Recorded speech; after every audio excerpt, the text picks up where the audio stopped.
Correlation and causation.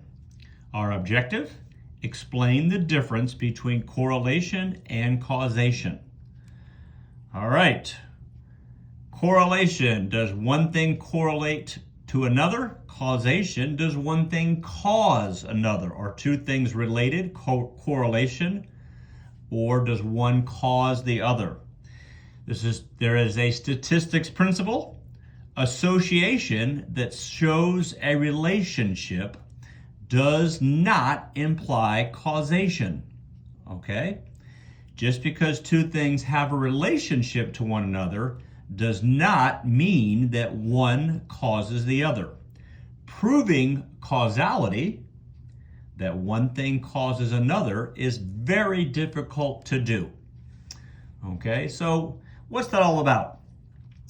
Just because we see a relationship between two variables, okay, we've been working with linear relationships, just because we see a linear relationship between two variables, that does not mean that X, the explanatory variable, caused Y, the response variable.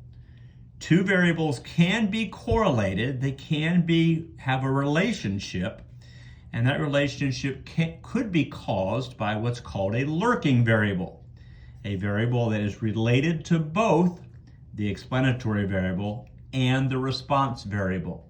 So we need to be aware of this. Here's a good example of that. Ice cream sales and crime rates have a positive linear relation. As one increases, the other increases.